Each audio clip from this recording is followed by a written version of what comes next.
thanks for joining us for today's webinar, HITRUST Assessments, Understanding the Difference Between E1, I1, and R2 Assessments. I'm Dave Hammarberg, partner at McKonly Asbury, and joining me today is Director Josh Bantz. Good afternoon, everybody. If you're not familiar with us, McKonly Asbury is an accounting and business advisory firm with offices in Camp Hill, Lancaster, Bloomsburg, and Philadelphia, Pennsylvania. We offer a wide range of services to organizations in various industries. For more information, please visit our website. If you joined us on past webinars, welcome back. If you haven't, our monthly webinars feature various business topics to keep you updated on what's going on around us. Be sure to check out our website to catch past presentations as well as current information through our blog. Our thought leadership subscription, M&A Insights, has been revised to give our subscribers the opportunity to select which topics are most relevant to them. Subscribe today to stay informed. I think today we have a good agenda for you guys. I can stop reading now, which is I'm thankful for. But again, the agenda, introduction to HITRUST assessments, differences and similarities between E1, I1, and R2. And Josh, just a little bit of background. I mean, this is relatively new that HITRUST has been broken out like this. That is correct, Dave. I believe it was 2021 or 2022 that they had broken these out into the three categories. Prior to that, it was just deemed the HITRUST CSF validated assessment. And then in 2021 and into 2022, they've established these three types of assessments that we're going to go over today.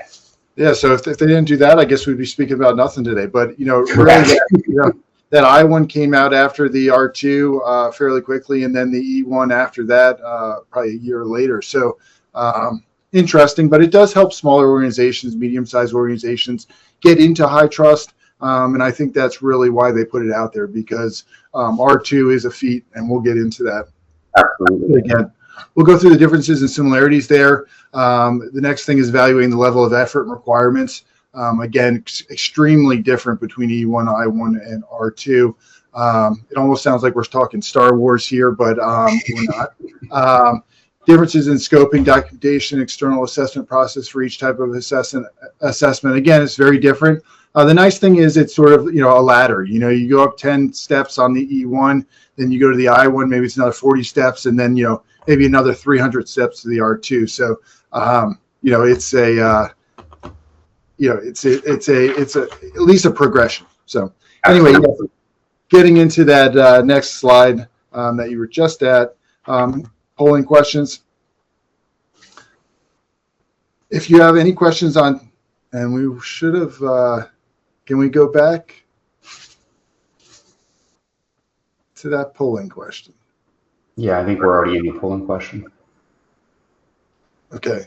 If you have any questions for us on today's presentation, please submit them through the built-in question function in the webinar control panel, and we will do our best to answer them during or after the webinar. For those of you that are looking to obtain CPE credit for today's webinar, please keep in mind there will be 5 polling questions throughout today's presentation, and you must answer all of these questions to get your certificate via email within a month after the webinar. In order for attendees to be eligible, you must answer via the polling submission. We will not accept late responses. And we'll leave this open for another 45 seconds. Absolutely.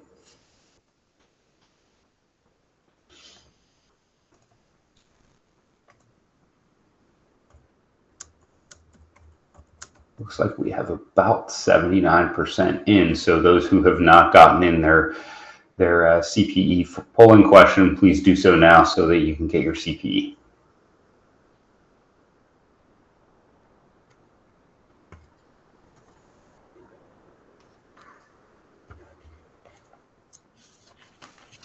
All right, we'll go ahead and close that. I was just going to say that. Yep. All right. Moving on. The first aspect of this webinar is to kind of give an initial introduction and background to what HITRUST is. I think it's wise to go through and give a background to HITRUST. I think Dave would probably agree with me on that, just given that HITRUST is kind of a unique framework, a unique assessment. So I think we would probably not be doing any justice here if we were not giving at least an initial background to what we're going to be talking about, because there is a lot of verbiage and a lot of language that we'll be talking about throughout that needs to be sort of talked through in the next several slides. So.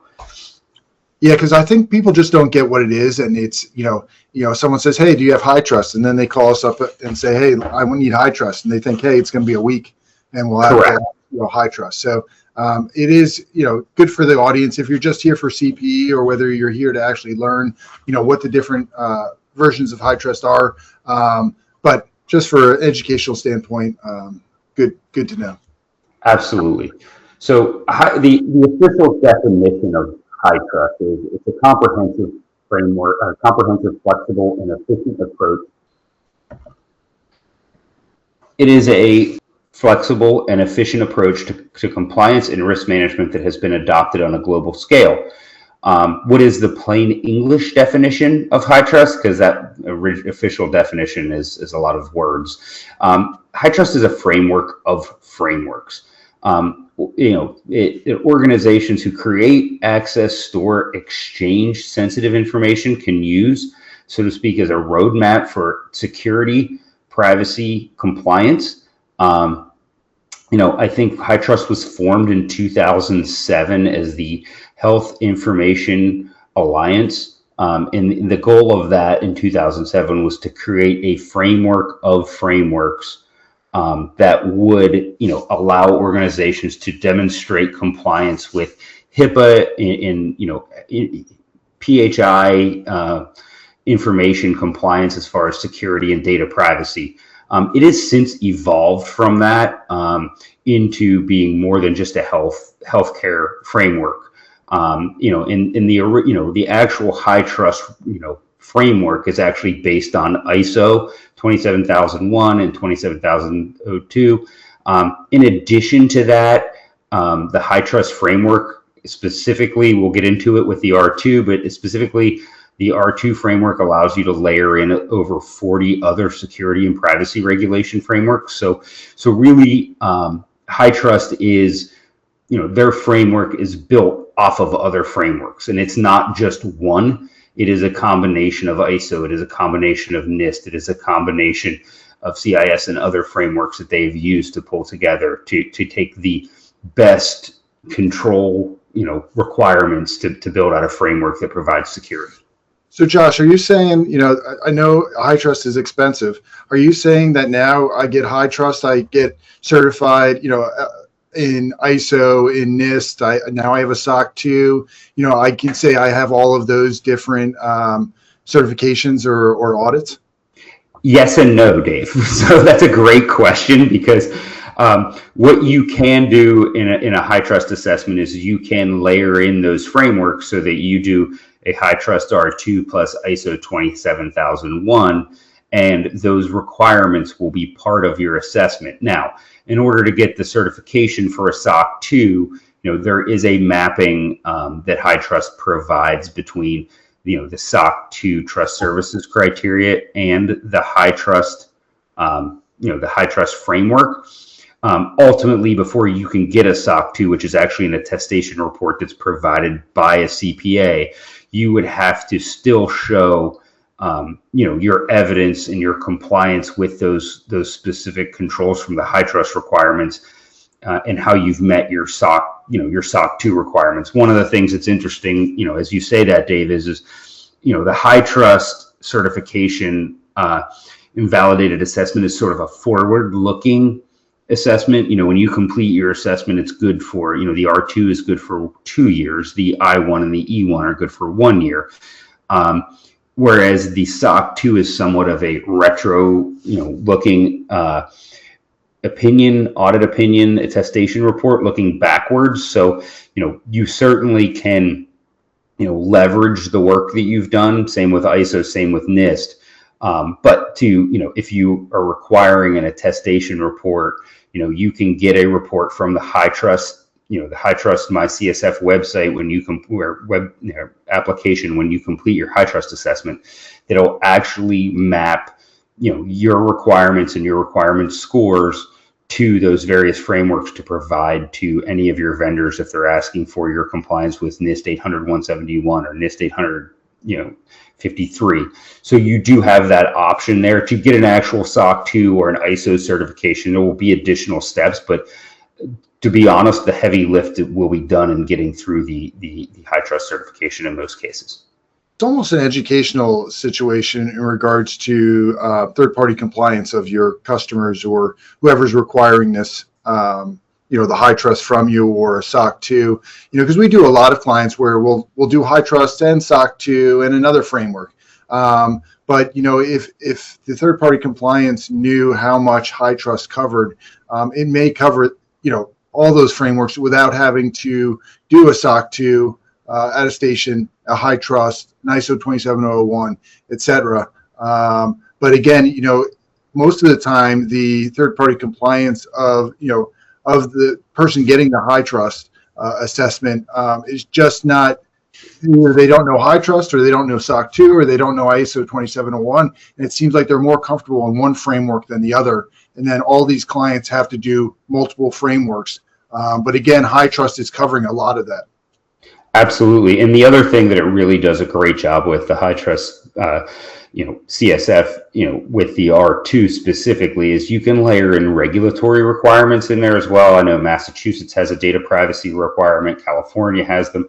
They're also part of that HITRUST CSF that can be added into an R2 assessment. So, beyond getting a separate report that shows ISO compliance or SOC 2, you do have the ability to present to your to your customers' vendor management and or regulators how you have complied with the requirements in Massachusetts or California in the event that happens, where it doesn't take a separate report, but it really the HITRUST MyCSF application actually allows you to run additional framework reports to show your scoring and your compliance with the requirements for those frameworks. And when it comes to regulatory requirements, it's really, really helpful.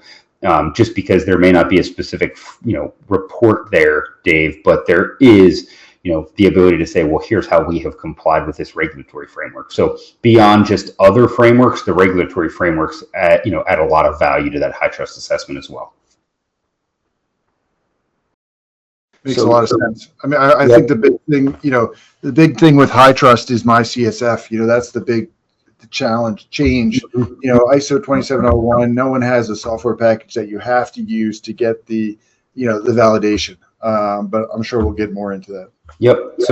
So what as we talked about what HITRUST is, I'm kind of going to go into HITRUST CSF. CSF stands for Common Security Framework. So when we talk about the HITRUST Common Security Framework, that is the framework of frameworks that we talk about. It merges existing controls, standards, regulatory resources, business and third-party requirements sort of into one framework. And the idea is the baseline I1, 182 requirements are based upon, various frameworks. A lot of it's based upon ISO, but there's also some NIST requirements and some other things in there. So, it's not built off of one framework. It's compliance and risk management driven, the CSF, and one thing that is very different here is this third bullet point. The requirements and the controls in the Common Security Framework for HITRUST are quantitatively evaluated to determine your scoring. There's certainly judgment in, your organization's ability to meet those requirements, how your external assessor determines whether you've met those requirements, but effectively, HITRUST has defined a quantitative scoring rubric for each of their maturity levels that are part of each requirement statement. So, you can compare, any organization's score, and it's very defined. This is the score you're going to get based upon how you've implemented this requirement or how you've, documented your policies and procedures. So it's much more comparable, and I don't want to say there's not subjectivity to it, but it's definitely more objective in that component because it does require a score and there's thresholds for scoring within there. So, One of the things that Dave did say is, HITRUST has tools, various tools to assist in the assessment process, specifically MyCSF, which, MyCSF is an application that you're required to purchase from. It's a SaaS-based application. You're required to purchase it from the HITRUST Alliance to do a HITRUST certification, to do any validated assessment, whether it's E1, I1, R2. In what that actual application does is allows you to provide, provides you your requirement statements, allows you to score them, provides, details on scoring them, so you can, work through how your assessment will look based upon what your organization has, and it sort of does a lot of the work for you. I mean, you still have to understand the scoring, and your external assessor has to understand the scoring, but there's not a complex mathematical component, so to speak, to trying to get the score for each domain. MyCSF really handles that on your behalf, and MyCSF has substantial information in there, including the regulatory frameworks and mapping to various frameworks from the HITRUST CSF. So it does have the ability to show in an I1 how you have mapped to the SOC 2 trust services criteria. Same with NIST 853 or 800-171. So it is beneficial from that perspective. So MyCSF, basically a GRC platform? I wouldn't call it a GRC platform. It's more of a evidence collection from a perspective where an organization goes through, it generates, for an organization seeking assessment for HITRUST, it will generate the requirements that you need to meet, whether it's an E1, I1, R2. If it's an R2, which is risk-based, it actually provides you with how to do the risk-based assessment to determine what requirements are in scope. It provides you those requirements, and then it is a place where for each requirement, you can document your scope, and then for each requirement, you can actually document the evidence and the artifacts you have to determine and define how you've met that requirement and what your score is going to be. So it aggregates your evidence for you, then allows the external assessor, McKonly Asbury is an external assessor, we actually have access to it. So we will go in and evaluate the evidence, rescore, revalidate the evidence within MyCSF. However, when I say GRC package, I don't want anybody to get the idea that it is, there's automated, settings and things like that, where it's looking at your systems and pulling down password policies quarterly to validate that they meet the requirements, et cetera. It's not to that level of a GRC package. But what it really is a documentation and retention software. And then as you go through future HITRUST assessments, that information, that assessment object information is retained, so it helps you build. Yeah, it's interesting because some people might define that as a GRC package. I mean, I know with the evolution of GRC packages, we see things that now in the IT assessment world where they pull system settings, they do more than just allow you to upload what evidence you think you have to meet something. So. Josh, we're all, there's a lot of accountants on the call today because we're trying to get CPE, et cetera. And we're all thinking, there's a huge price difference between an E1, I1, and R2. The software package, is there any difference in buying the MyCSF? And, how does that work? So, you have to purchase MyCSF from HITRUST directly. So, as an external assessor, we do not get, we're not an authorized reseller or anything to that effect. But, there's really two different levels of package. And really what it tends to be dependent on is the number of users you need and the functionality that you would need. A good example, without getting too complex into this, is one subscription package, it has, limited users and doesn't allow for things like inheritance and multiple assessment objects. And inheritance, for those on the call, HITRUST has the ability to inherit controls from third-party providers. So if the organization seeking assessment uses Microsoft Azure, AWS as a cloud-based, is cloud-based for their actual applications and in-scope environment, they can inherit the HITRUST scores from those organizations. AWS, Microsoft Azure, they have HITRUST assessments. So the score, where the organization seeking assessment is not responsible on a responsibility matrix for specific requirements, they can inherit those requirements through MyCSF. That is an additional package level. So if you are on-prem, your organization has on-premises, data center, space or data servers, all the in-scope components are on-prem, and you don't use any third-party providers, you don't have an MSP or anything who's operating any of your controls as a third party, you would be able to get a different, pricing-wise, that package is much cheaper than when you need to do the inheritance package. Josh, we had a couple questions. You feel like you want to answer them right now? Sure. So we got one, and I think we've answered this, but I'll just throw it out there and you can answer it again. Is HITRUST framework open source, free like NIST, or have to purchase like ISO?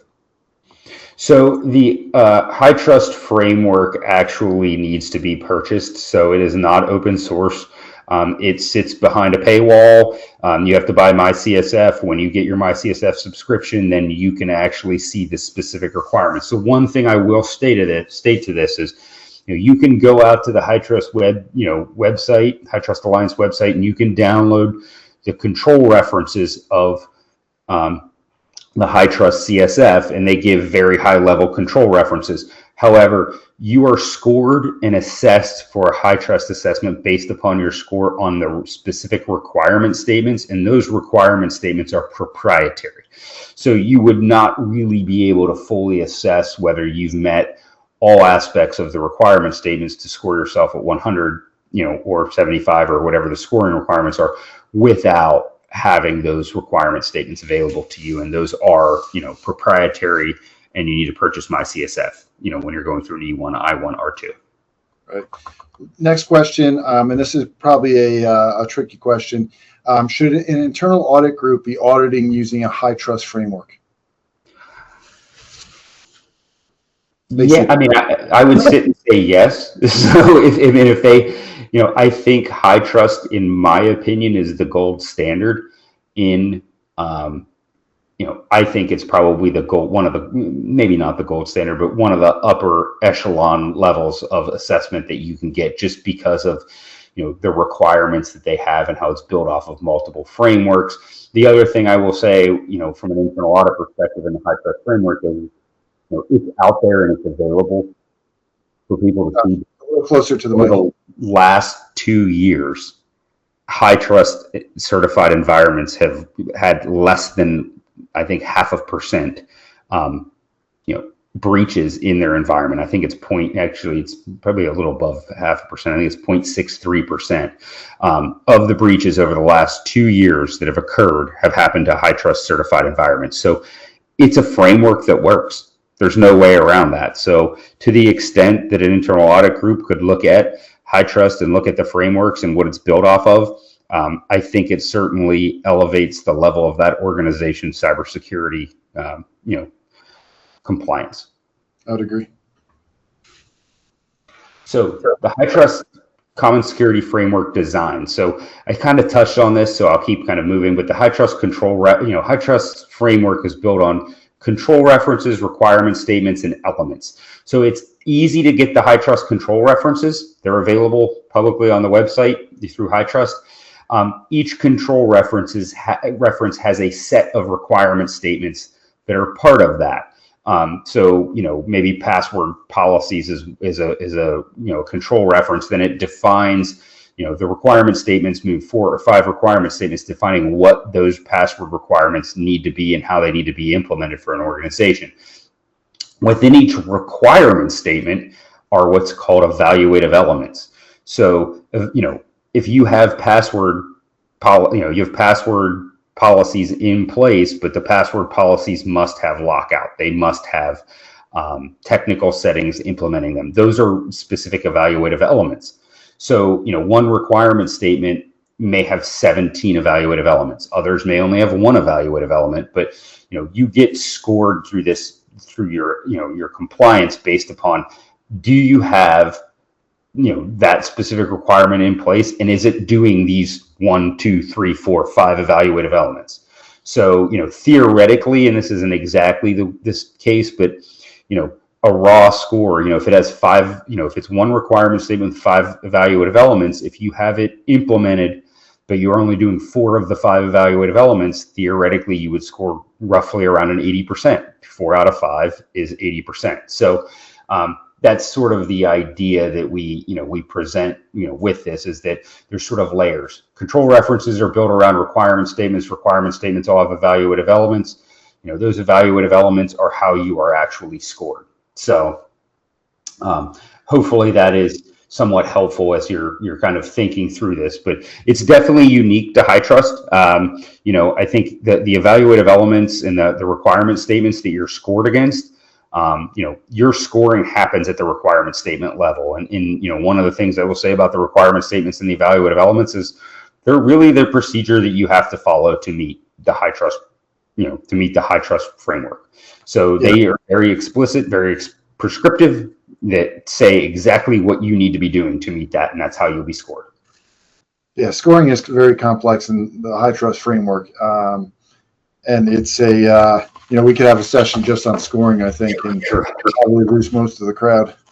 And I always state to everybody that one of the key components, one of the key things as you're going through HITRUST and evaluating your ability to meet the framework is you want to try to get 100. Nobody gets 100 on these things, but you want to try to, because quite frankly, you want to follow it as much as possible. So you try to focus on, hey, if there's 5 things here, we need to be doing these 5 things here, because there's components here where you have to also be doing it consistently, for at least 90 days before, during the validated assessment. So, if you miss doing a background check on an employee, you don't fail, you just get a score based upon that, 1 of 5 was not being done. So that those things, there's sampling risk involved, in the assessment process. So, you don't want to try to cut corners by saying, oh, we don't need to do that evaluative element, and we don't need to do that evaluative element. You really want to try to focus on, can we get processes in place to meet all of these?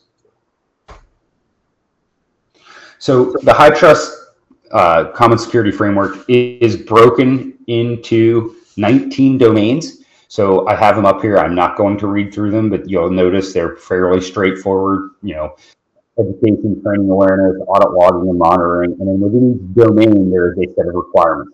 One of the things you will note is that as you're looking at these individual domains, your score is going to be assessed by domain. So as you're doing, your HITRUST requirement statements, if there is 10 requirement statements in network protection, you will get a score for each requirement statement. And then there is a threshold that you have to meet to get certification. And every domain has to be above the threshold. We'll get into the threshold in future slides here, but that is one thing that I want everybody to think about as they're going through this is these 19 domains. For an E1 and an I1, you need to score an 83% in each domain to get certified. For an R2, it's 62%. But, the idea here is you have to show a pretty high level of compliance with those various requirement statements. HITRUST assessments, which is what we were kind of the whole goal of this, webinar was to go through the assessment types is, there's readiness assessment that HITRUST has, as well as a validated certified assessment. So readiness can be completed by, your organization. You can do the readiness, you can submit it to HITRUST. They'll evaluate whether your evidence is good enough for you to be able to, to move forward with a validated assessment. The next is validated/certified, and that requires an external assessor. So whether it's an E1, I1, R2, every validated assessment is done by an external assessor. And the way that works is your organization will go through and collect the evidence, assess an initial score. The external assessor, like McKonly and Asbury, will come in and do testing. We'll test to say, your score says it's a 75. Do we agree with that 75 based upon the testing? Yes or no? If your validated assessment scores above the thresholds that are required, whether it's an E1, I1, or R2, it will be certified. So if it's above an 83% for each domain, for an E1 or an I1, you can get a certification letter saying that HITRUST has certified your in-scope environment. It's 62% for an R2. So, and one of the things is within the validated assessments, we're going to get into the 3 types here, but they provide varying levels of assurance. I know we've started talking about it before we've defined it, but there are 3 types of HITRUST assessments that are validated: E1, I1, R2. We are now at polling question number 2 as we lead into our next session on the specifics of the types of assessments. What is your current understanding of HITRUST and the types of HITRUST assessments?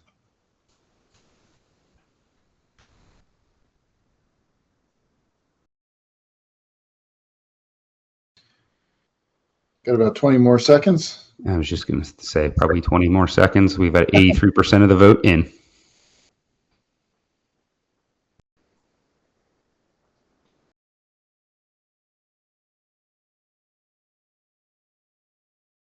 Oh, Josh, it looks like you put to sleep 17% of the crowd. Well, we're up to 14%. Somebody woke up, so we'll give them another 10 seconds. Be nice. That's what I would say.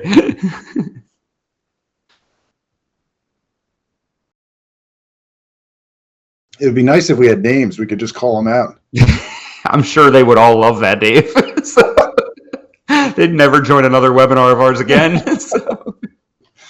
All right, we got the results. It looks like 53% have heard of HITRUST. Some understandings, 27%. Never heard is 20%. So that goes along with my comment before is, third-party,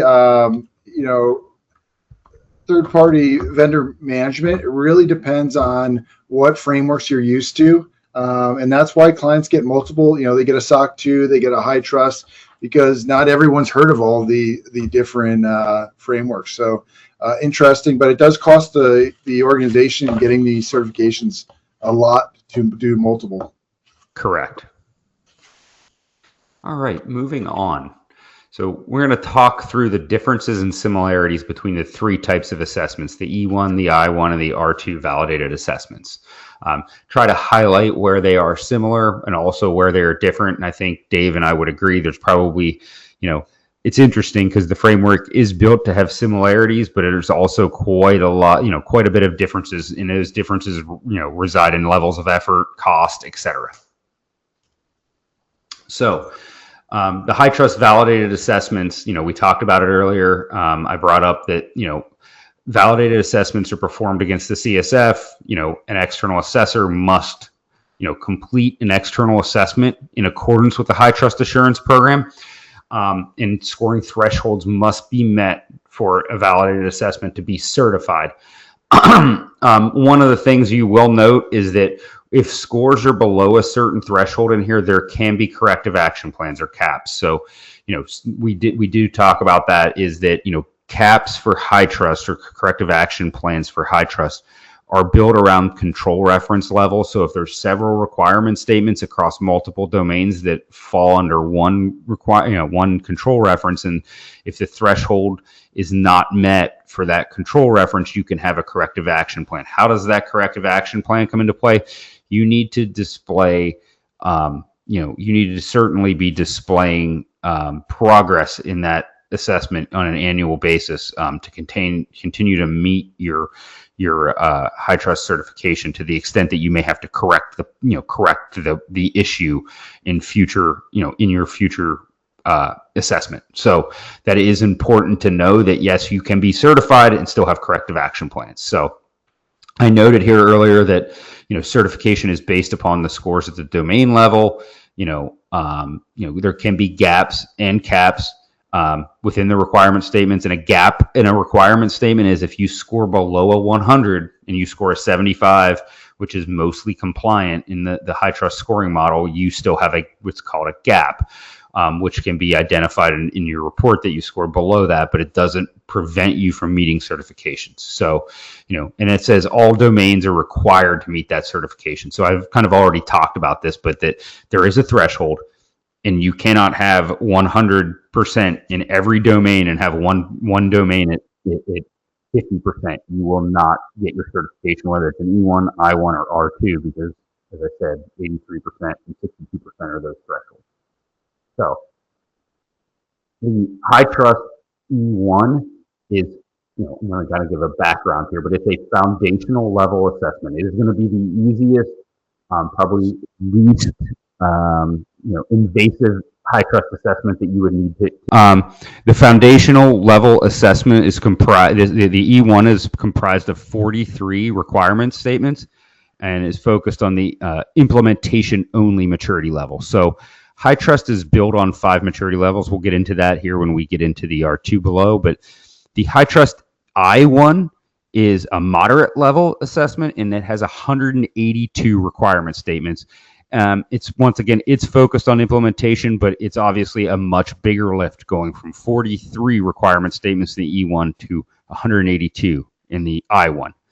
And then the HITRUST R2 is risk-based. The R2 stands for risk-based. One thing I will call out as you read this, the number at the end of the E1, I1, and R2 represents how long the assessment is good for.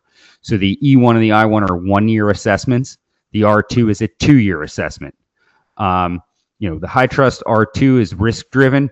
It is comprised of anywhere from 200 to 1,900 requirement statements. I certainly don't think I've ever seen one that has all 1,900. In order to have 1,900 plus requirement statements, you would have to select every one of the 40 plus regulatory and frameworks in the R2. But there is the potential to have 1,900 possible requirement statements in your R2. The additional thing that is different about the R2 that I'll say here is the 5 maturity levels. Your R2 must be assessed on all 5 maturity levels, which for HITRUST, that is policy, procedure, implementation, measured, and managed. There is a caveat to that. You can opt to not do measured and managed, and then your maximum score in an R2 would be 75% by each requirement statement, which is why the threshold of 62 is what is in place for the R2. Forget certification. But what do those maturity levels mean?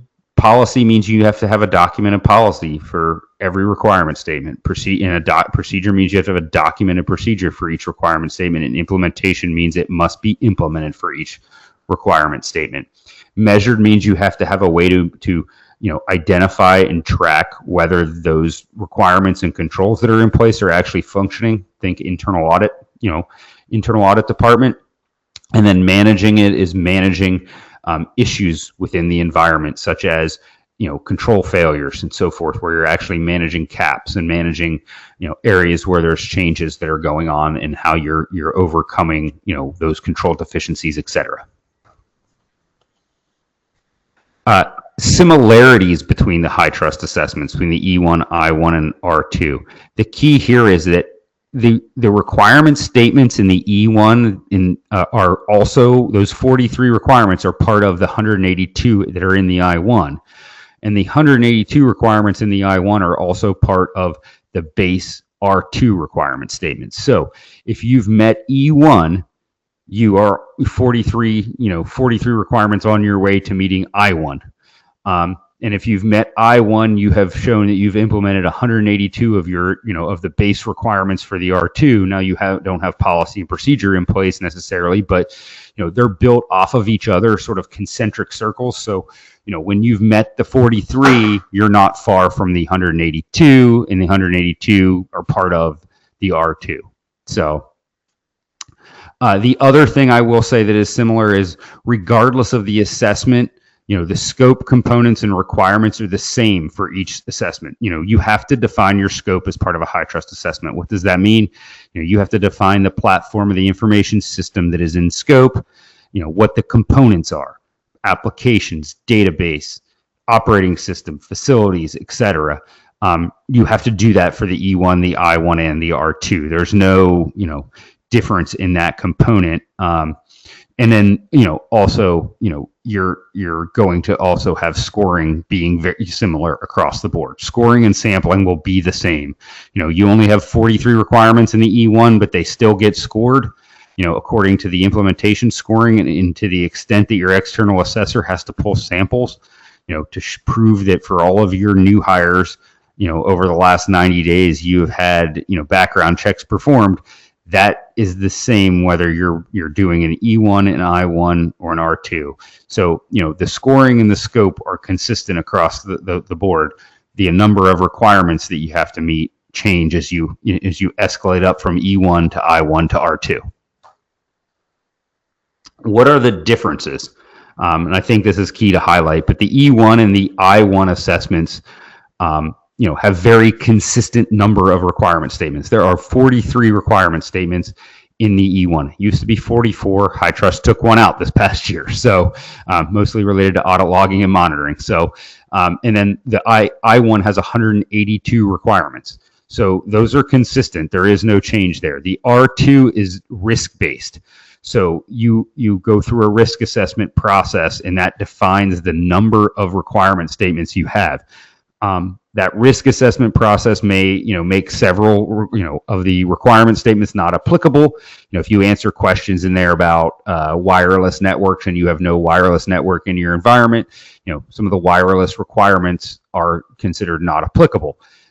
The other thing with the R2 is if you layer in additional regulatory or additional frameworks like SOC 2 trust services criteria, or you layer in NIST 853, you will have additional requirements. So that number between 200 and 1900 requirements fluctuates, from organization to organization based upon their risk profile. So there's, a big difference there, in that, it's very easy to say, well, here's your requirements for E1, here's your requirements for I1. R2, you've got to work through the MyCSS application and the risk assessment to determine what you have to do. The other component is maturity level applicability. As I said earlier, the E1 and the I1 focus only on whether you have the requirement statement implemented. Do you have a password policy, and is it technically implemented in the environment? That is implementation. For the R2, you have to have policy, procedure, and implementation, plus measured and managed potentially, or you can choose to exclude those. But there are 5 maturity levels that are applicable to the R2. What does that mean? You have to have a documented procedure documenting how you manage audit logging and monitoring, specifically to a requirement statement. Every requirement statement has to have, that policy and that procedure defined and documented to get the full score.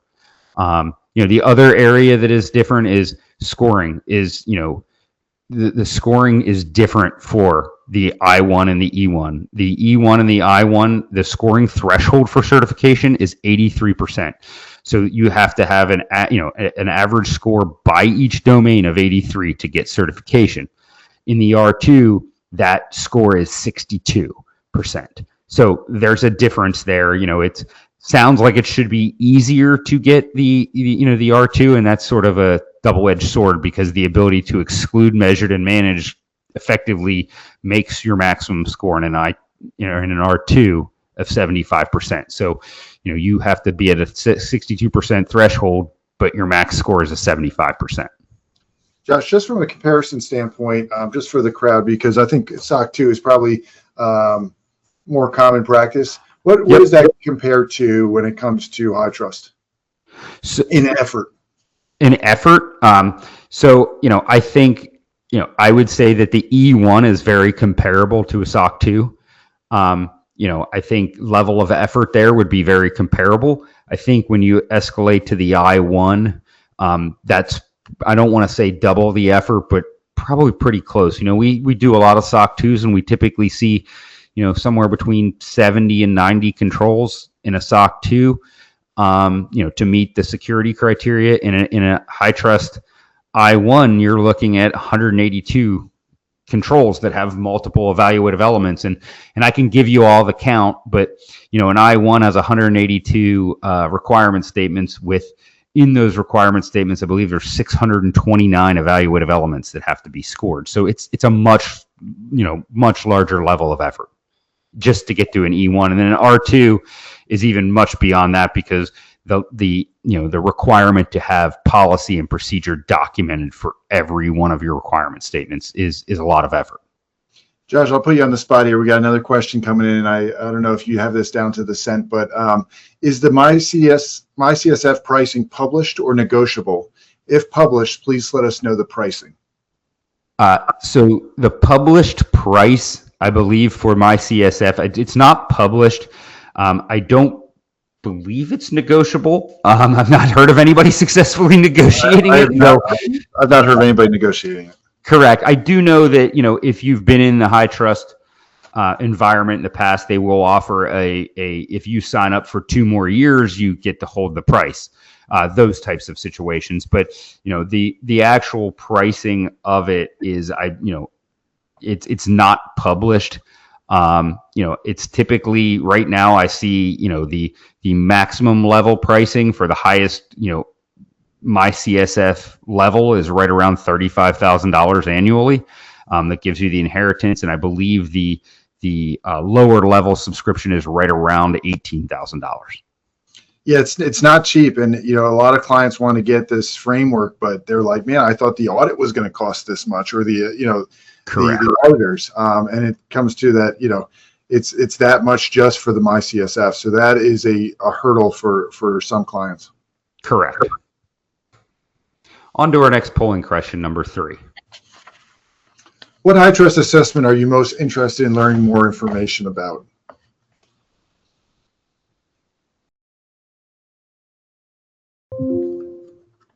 See how many more people I've put to sleep, Dave. That's what I was going to say. Well, so far, I think we were at 86 the last time. We'll see where we get to this time. lost 3%. We'll give it another 20 seconds maybe of silence so that everyone has time.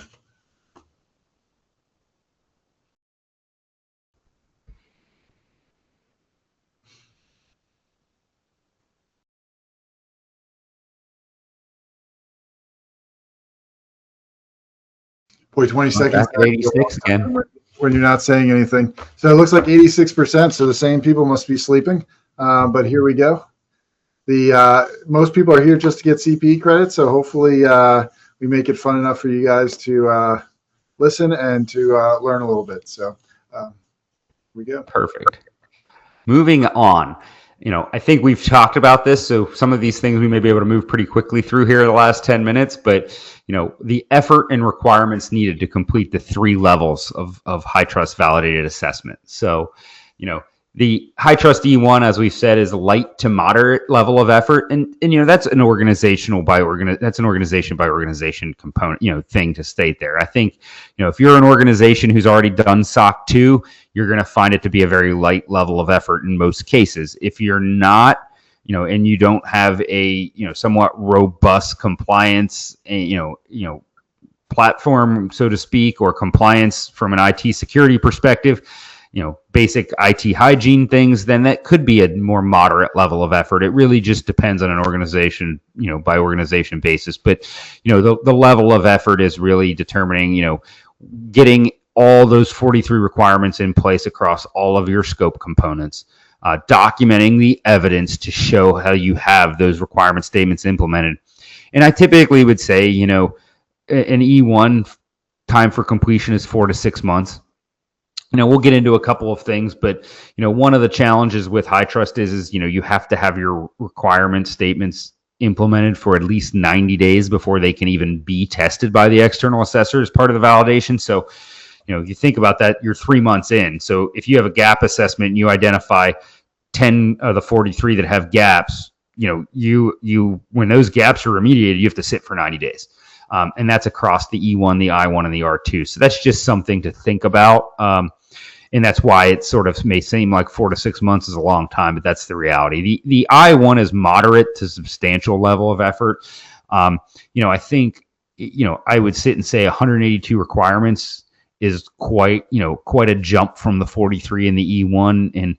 And as I'd say with the SOC 2, typically we're not seeing 182 controls in most SOC 2s. So, there is a pretty good level of effort there that's required to get to that 182 requirement statements. In addition to that, those requirement statements from the 43 to the 182, a lot of them are very, very specific, very, very detailed, and require, potential implementation components of the organization to even get to that compliance level. So, I think you have to document the evidence and provide the evidence for all 182. And I put in there 600 plus evaluative elements.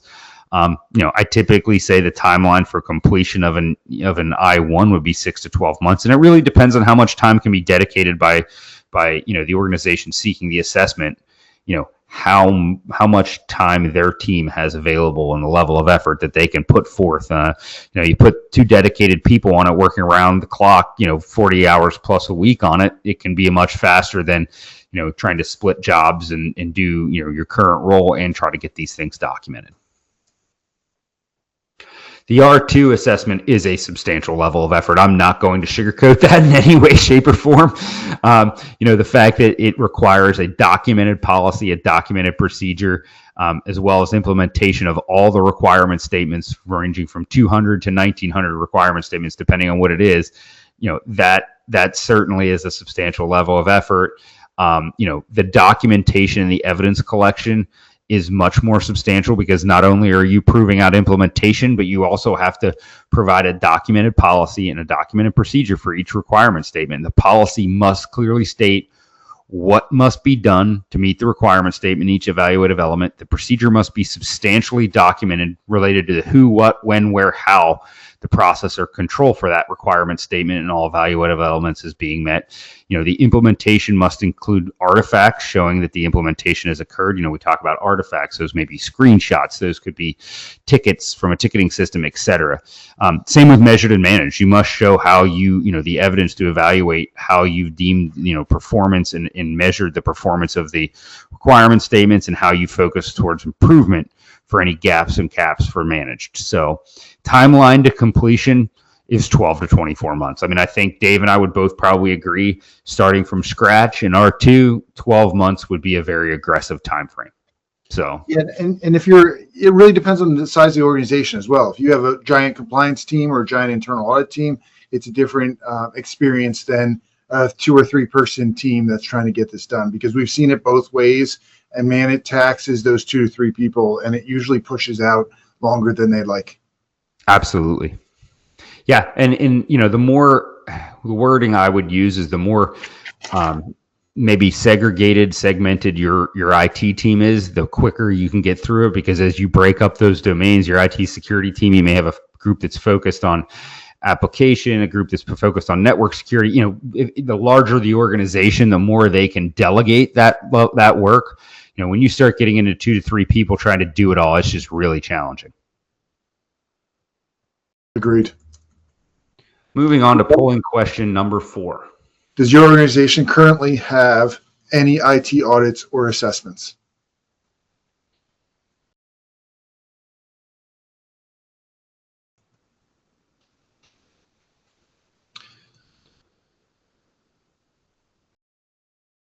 We're looking for 86%, I think. I know. There. Probably another 20 seconds. That's what I was just going to say. I'll try to get up there to that 86. Hopefully I didn't put any more people to sleep. Yeah.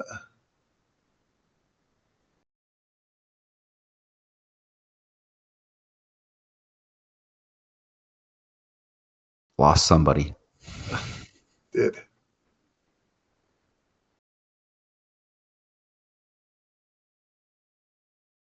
Yeah, we lost one individual. Yep. All right, we'll close the poll. And we ended up with most people don't have any IT audits or assessments requirements. And, if you're a small organization or a private organization, nonprofit, you may not have any compliance requirements. But good to know that what's out there. All right, moving on. Scoping the assessment, external assessment in the external assessment process for each type of assessment. And we've got into a lot of this already, so we'll probably be able to move pretty quickly. But HITRUST scoping, I sit and talk about this all the time to scoping is so critical in a HITRUST assessment. You really want to scope for success. So the narrower the scope, you want to look at what your clients rely on. This is a client assessment. This is a third-party vendor. You want to provide it to your customers. This is not necessarily an internal, hey, we want to keep our internal, information secure. You want to demonstrate security with the HITRUST platform to your customers. So, you want to look at where, what you do for customers, where you may store customers, store, process, transmit their information, and get that information system or platform in scope, identify that and apply the requirements to that. I say this down in the second bullet point, narrowing the scope is really important. There's a couple different ways you can scope HITRUST: enterprise, system, platform, enclave, shared IT, devices, services. I typically do not see an enterprise scope happen very often in an organization beyond probably 5 to 10 people, just because there's too many applications, too many components. You really want to focus on what is the information system and platform. The other thing I will say is HITRUST doesn't certify companies. HITRUST certifies information systems. That's a key component. They're not certifying your company. They're certifying the systems or platforms you put in scope, the applications, the data, those components are what's in, what's certified. You need to define the data, the operating systems, the networks that are part of that platform. I do say this in here as we talk about scoping. You got to avoid utilities, auxiliary tools, and applications. They really complicate the assessment. Focus on that key platform that you store, process, transmit information for your clients within. Get those applications, get that data, get that operating system, those facilities where it's transmitted or stored in scope. So, Josh, I think we started 2 or 3 minutes late, and I want to make sure we get to the polling question by 3. Let's summarize the next few slides here, and then we'll pick that up on our next webinar. Absolutely. So, last piece that that we really have is maintaining documentation for everything. That's the last thing I'm going to say here in the HITRUST assessment is focusing on documenting everything you do. We always see it. Dave and I talk about it all the time. People do great things. They don't document them. Same applies to HITRUST. So, demonstrate your compliance, prove it to HITRUST, prove it to, your external assessor.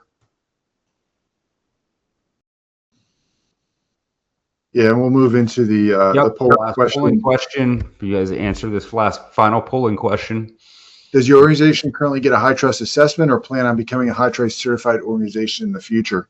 As we're answering that question, we did get another question coming in, and I'll ask you, Josh, that real quick just to finish this up. Do you have to abandon/adapt your current IT controls and policies and procedures, and specifically word for word adopt the HITRUST wording? No, you do not have to. However, you do need to be able to demonstrate with what you're currently doing that it does meet the HITRUST requirements. So those requirements are somewhat flexible. I don't want to call them flexible, but they don't define exactly, that you have this lockout policy, but you have to have that lockout policy in place. So you do need to align what you currently do to HITRUST. I wouldn't say you have to abandon it, though. I would agree with that. So we're down to, we lost one more person, so it's too bad. But it looks like majority is no. All right. Any questions? I think we've answered most of the questions that have come in. We have answered all the questions. Thank you for joining us for today's webinar. If you have any further questions regarding today's presentation, please feel free to reach out. Our team would be happy to assist. A recording of today's presentation will be posted on our website and social media sites in a few days. And for those of you who requested CPE and answered the polling questions, those certificates will be sent out within the next month. Upcoming event. July 30th webinar. Registration is open for our next webinar on July 30th, where our affordable housing team will be joined by special guest Penny Indiker from Berman Indiker LLP to discuss the key considerations and strategies involved in planning for and navigating the year 15 transition for low-income housing tax credit projects. Thanks again for joining us, and enjoy the rest of your day.